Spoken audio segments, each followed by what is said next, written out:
Atos, capítulo 19. E sucedeu que, enquanto Apolo estava em Corinto, Paulo, tendo atravessado as regiões mais altas, chegou a Efeso, e achando ali alguns discípulos, perguntou-lhes: Recebestes o Espírito Santo quando crestes? Responderam-lhe eles: Não, nem sequer ouvimos que haja Espírito Santo. Tornou-lhes ele: Em que foste batizado então? E eles disseram: No batismo de João.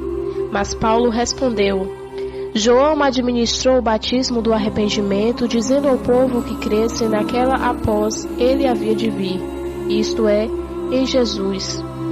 Quando ouviram isso, foram batizados em nome do Senhor Jesus, e havendo Paulo imposto as mãos, veio sobre eles o Espírito Santo, e falavam em línguas e profetizavam. Eram ao todo uns 12 homens. Paulo, entrando na sinagoga, falou ousadamente por espaço de 3 meses, discutindo e persuadindo acerca do reino de Deus.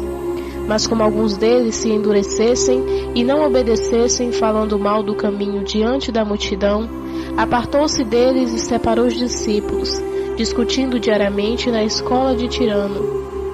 Durou isto por 2 anos, de maneira que todos os que habitavam na Ásia, tanto judeus como gregos, ouviram a palavra do Senhor, e Deus, pelas mãos de Paulo, fazia milagres extraordinários, de sorte que lenços e aventais eram levados do seu corpo aos enfermos, e as doenças o deixavam e saíam deles os espíritos malignos.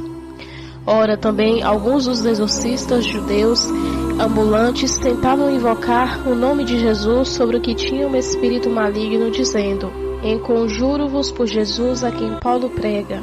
E os que faziam isso eram 7 filhos de Seva, judeu, um dos principais sacerdotes. Respondendo, porém, o espírito maligno disse: A Jesus conheço e sei quem é Paulo, mas vós quem sois? E isso tornou-se conhecido de todos os que moravam em Efeso, tanto judeus como gregos. E veio o temor sobre todos eles, e o nome do Senhor Jesus era engrandecido. Muitos dos que haviam crido vinham confessando e revelando seus feitos. Muitos também do que tinham praticado artes mágicas ajuntaram seus livros e os queimaram na presença de todos, e calculando o valor deles, acharam que montava 50.000 moedas de prata. Assim a palavra do Senhor crescia poderosamente e prevalecia. Cumpridas essas coisas, Paulo propôs em seu espírito ir a Jerusalém, passando pela Macedônia e pela Caia, porque dizia: depois de haver estado ali, é necessário ver também Roma.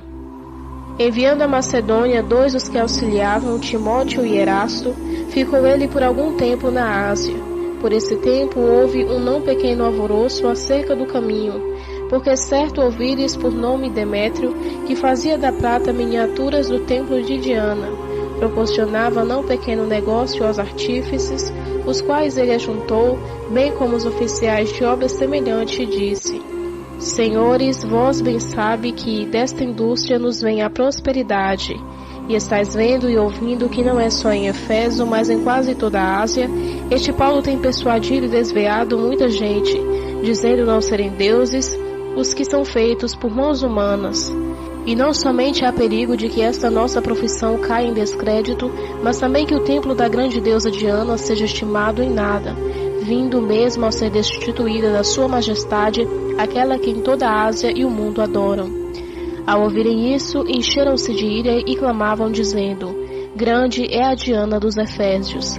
A cidade encheu-se de confusão, e todos a uma correram ao teatro, arrebatando a Gaio e Aristarco, macedônios companheiros de Paulo na viagem.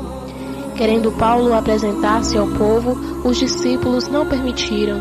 Também alguns dos aciarcas, sendo amigos dele, mandaram rogar-lhes não arriscar a ir ao teatro. Uns, pois, gritavam de um modo, outros de outro, porque a assembleia estava em confusão, e a maior parte deles nem sabia por que causa se tinha juntado. Então tiraram entre turba a Alexandre, a quem os judeus impeliram para a frente. E Alexandre, assinando com a mão, queria apresentar uma defesa ao povo. Mas quando perceberam que ele era judeu, todos a uma voz gritaram por quase 2 horas: grande é a Diana dos Efésios. Havendo o escrivão conseguido apaciguar a turba, disse: Varões Efésios, que homem que não saiba que a cidade dos Efésios é a guardadora do templo da grande deusa Diana, da imagem que caiu de Júpiter. Ora, visto que essas coisas não podem ser contestadas, convém que vos aquiete e nada faça precipitadamente, porque estes homens que aqui trouxestes nem são sacrilégios nem blasfemadores da nossa deusa. Todavia, se Demétrio e os artífices que estão com ele têm alguma queixa contra alguém, os tribunais estão abertos e há que se acusem uns aos outros. Se demandais alguma outra coisa, se averiguar em legítima assembleia, pois até corremos perigo de sermos acusados de sedição pelos acontecimentos de hoje, não havendo motivo algum com que possamos justificar esse ajuntamento. E tendo dito isto, despediu a assembleia. Atos, capítulo 19.